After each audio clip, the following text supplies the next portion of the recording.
Hello everybody, welcome back to Hidden Harvest with Liz. I do apologize for the long time in between uploads, but we have made a lot of progress, and I want to run through all of the progress that has been made, and then we've got a little bit of harvesting to do that's a lot earlier than I expected, but we'll get to that in just a minute. Okay, as you can see, we finally have all of the trellising up. It is awesome. We actually have a couple of plants that are trying to claim said trellis, which is very, very amazing. I can't wait to see these guys actually covered with the stuff in the things.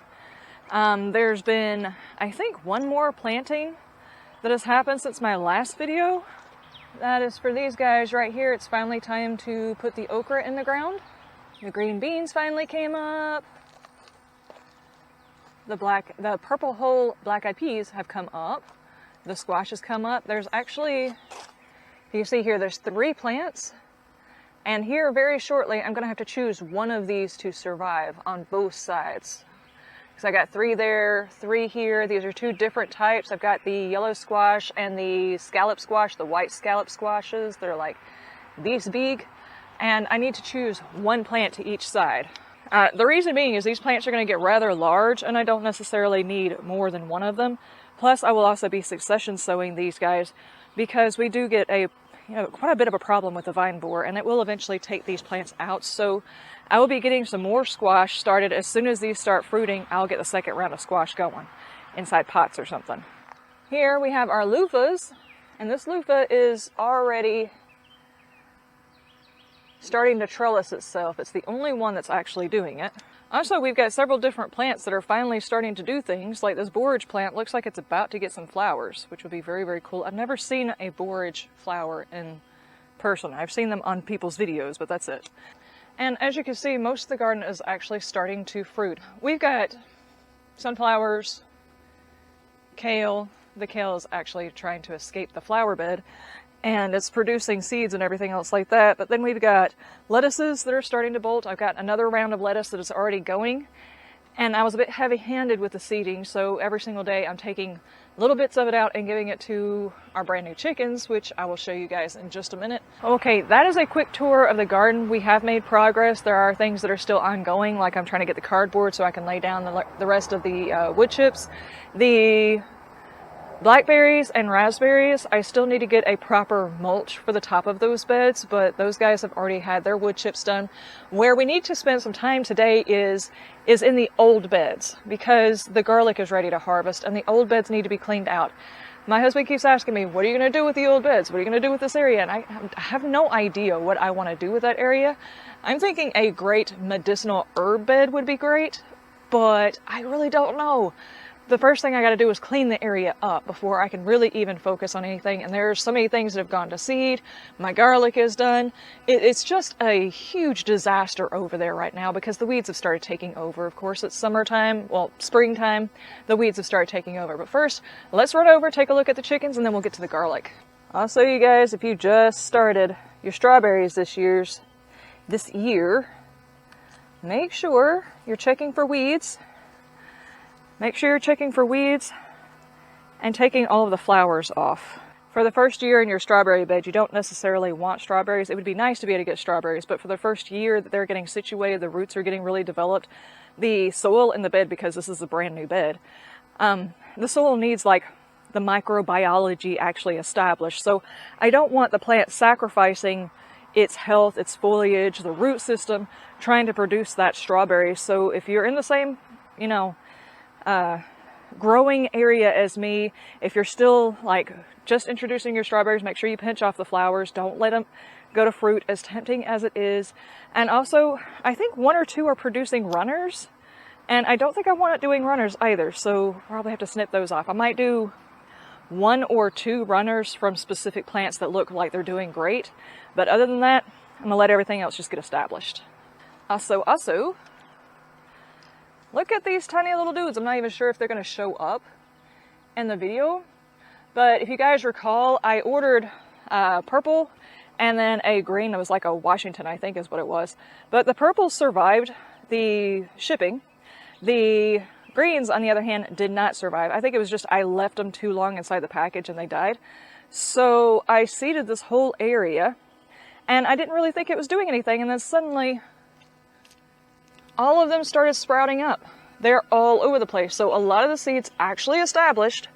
Now, those guys right there are probably a year old. This side of the bed is going to be, well, not even a year old. So I'm going to have to keep track of which bed is which. So whenever harvest time comes for those, I won't be harvesting from this side of the bed.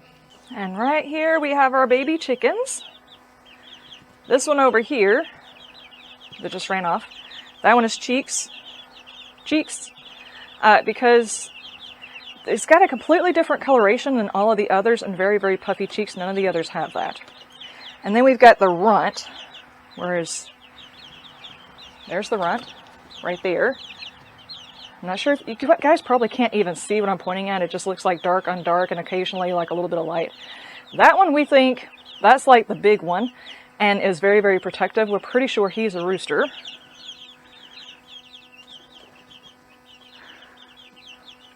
But there we go. These guys are still very, very young and still very, very susceptible. If Editing Liz thinks about it, there's a picture we got whenever we walked in here one time. There was a tragedy with my first batch of chickens. And it happened right at the time when we were dealing with a funeral for somebody who was in the family.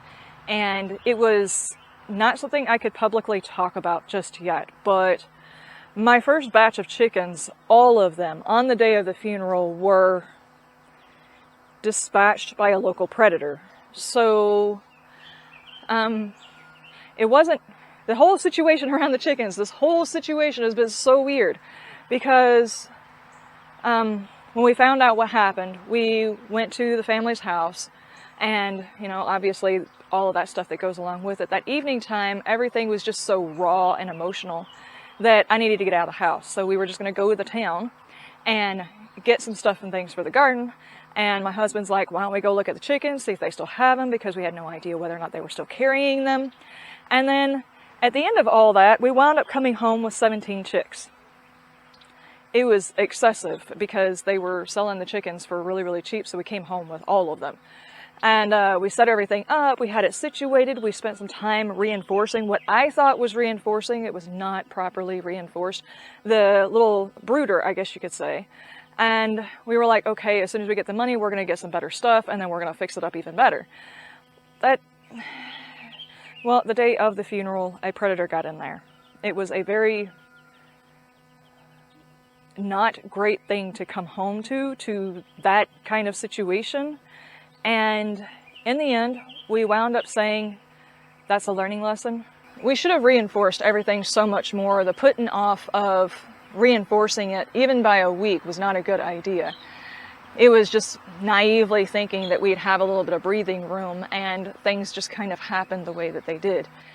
Well, the predator got in, broke through the patching that I had done. So before we got these chickens and put them in here, the whole front section where the patching was that got torn out is now reinforced and the chickens are in here and safe. But even after that, Editing Liz, if you wouldn't mind posting, yeah, probably over there, the picture of what we walked into the next day.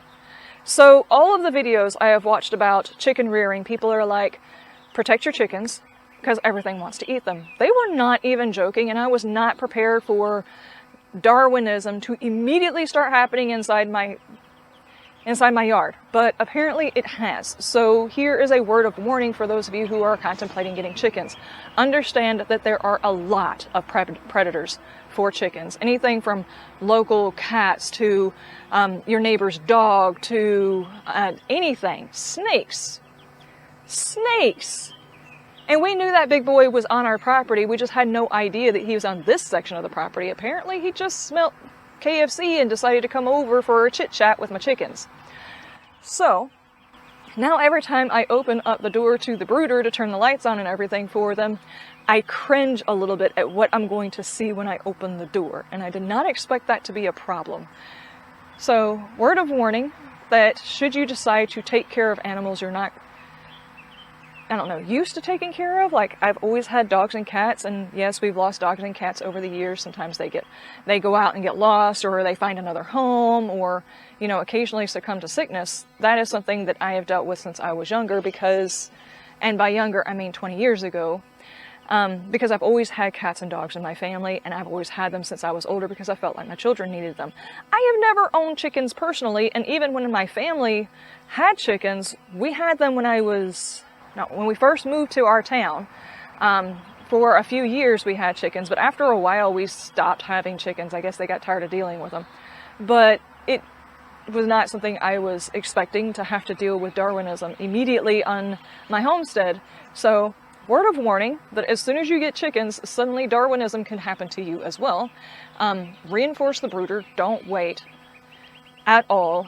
And whatever you do, if you feel like, I don't know, the day of, this is going to sound absolutely stupid, but the day of the funeral, we hung out a bit longer than I was planning on it. And I just kept telling myself I want to go home to my chickens, and, check on them and stuff, because I was not worried about them, but at the same time, I was kind of worried about them. And when I got home, I felt like that gut instinct was actually accurate. So maybe don't ignore the gut instinct as just being overly emotional or something. I don't know, guys. It was a long week, and I'm not going to get into it because I don't want anybody feeling negative or anything else like that. That's not the purpose. The purpose is to warn you to care for the area where you keep your chickens and be very, very mindful that everything wants to eat them. So now I'm very, very careful. I come out here 3 and 4 times a day to check on my chickens to make sure everything is okay. Okay, as you can see, this old garden it's like in the middle of being taken apart. There's the pathway that was here last year. There's some old pots that I've already emptied and moved into the other area. But what's actually here that is very, very important is all of my garlic. And as you can see, the garlic is looking kind of pitiful. So after doing a whole lot of research, I found out that it takes a certain amount of months, obviously. But then on top of that, you wait for the top 3 leaves, I think, to die back. After the scapes happen, which is we took the scapes off 3 weeks ago, I think. I don't know. I didn't document it. I have a notebook where I'm supposed to be taking all of the notes, and my notes had fallen behind. So we took the scapes off, and now we're like 1, 2, 3, 4, 5 leaves that are dead at the bottom part of the plants. You can see them right down here. And I pulled one from over here in the corner, and it does have a bulb. Now, I haven't actually taken it apart to take a look at the bulb development itself, because I'm letting it dry inside the greenhouse. But I think it is, at least for the smaller garlic, maybe not necessarily the elephant garlic. The elephant garlic looks like it can go a little bit longer, but the other garlics that I have in the front, I think it's time for all of them to come up. So let's try that out. One of these days I'm going to remember to put away my tools. I was just using it. But where was I using it at? Oh, there it is.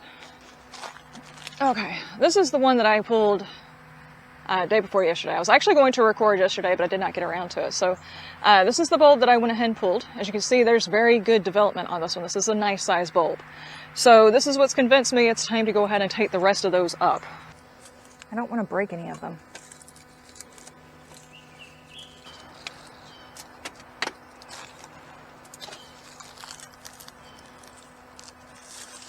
Oh, it's a whole lot deeper than I thought it was going to be. That's what she said.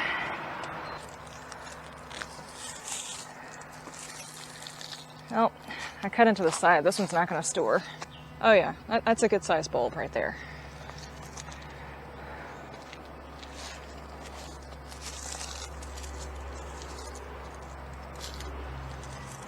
And this one looks a whole lot smaller. Didn't not get as much room as it probably needed. There's still a bulb on it though. It's a little respectable bulb.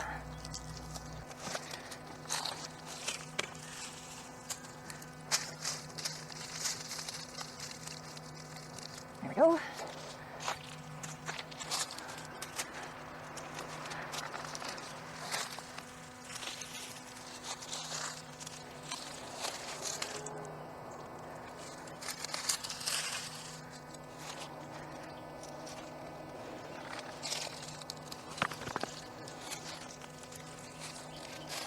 Oh, I got a spider web in this one. No. And I got some alyssum in here. I don't really want to squish the alyssum. Holy, look at that bulb. Holy heck. Okay, next bed. This one's got a very, very large shaft to it. That's what she said. There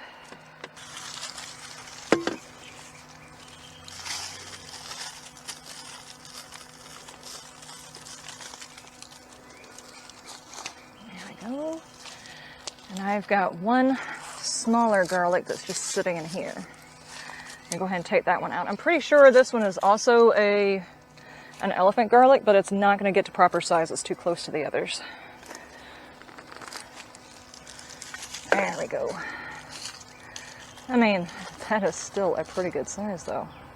I think I've got one or two that are inside the rest of the beds. I'm going to see if I can get those out too. I don't know if I should cut these guys out or what. I've got some radishes that look like they're about to go to seed, and this lettuce over here, the seeds are almost dry, I want to save.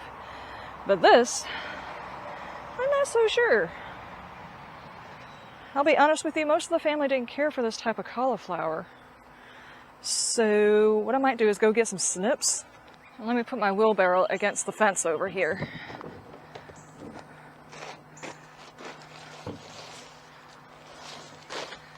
There we go. That way I can capture all that stuff and put it into the compost. Go ahead and cut it into smaller pieces. Who knows, maybe I don't have to get rid of all of it. Oh, we do actually have some seed pods that are getting dry. Leah, what you doing? Huh? What you doing? It's interesting. Some of this stuff I certainly did not plant, but it's over here anyway. Let's see if I can get it out without damaging everything else around it. Now these guys, I don't fully expect them to be large bulbs because they've been sitting in the middle of everything. It's not a big bulb.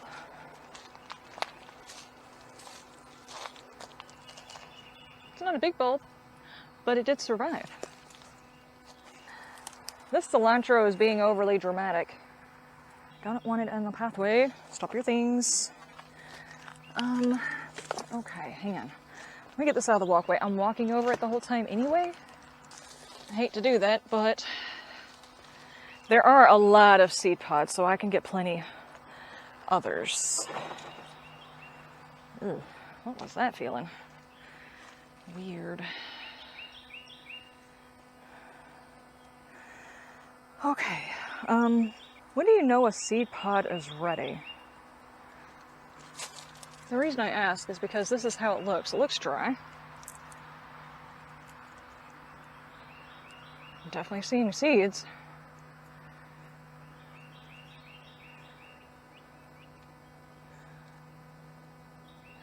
Interesting. Now, this particular one won't necessarily survive during the summertime, so it's not something I can plant right now. This is the one that goes in during the fall. But that is very cool. And I think what I see back here is a beet, and it looks huge, so I'm probably going to try and pull that too. Can I get this damn beet out of here? The only one I have ever grown. Blech. My God, that's a big beet. I'm going to have to guess. This is not the size the beets you're supposed to eat. This seems like it would probably be woody. But I'm not opposed to taking it inside and trying it out anyway. Yeah, so let me gather up my harvest. And that is the harvest of all of the garlic. Now that was just one version of garlic. I still have the elephant garlic that looks like it can go for a little while longer. I might even send some fertilizer this way and water them in a little bit more now that they have a little bit extra room. You might be asking yourself, what do you do with it after this? Actually, there's probably a couple of things you guys might be asking ahead of time. Why am I pulling my garlic so early? I'm in Middle Georgia. My garlic grew through the winter time. Was not expecting that. And I planted them in October. Actually, the very, very end of October is when I planted mine. I was always scared the whole time during wintertime that they were going to die. It didn't get quite cold enough for them to die off. So I'm going to guess me planting them early and then I don't know, maybe the type of garlic, because like I said, the elephant garlic's not ready. So maybe the type of garlic has something to do with it. I don't know. But let's set these guys out to dry inside the greenhouse.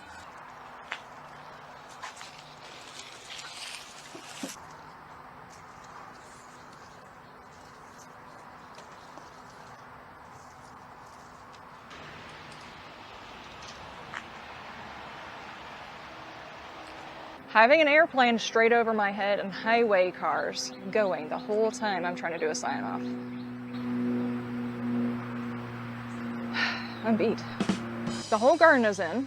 Well, a majority of the garden is in. I do plan on adding more beds in various places, especially for the hidden harvest part of it. Some of the beds will be less conspicuous than this. This is very obvious. The old garden is finally starting to set seed, I guess you can say, and set fruit in this particular case. And I can start gathering up the seeds and then letting that one go to rest. I'm not sure exactly what we're going to be doing over there. If you have any ideas, guys, I would love to hear them, because it's a small enclosed area. A pollinator patch, an herbal, something or another seems like a really good idea.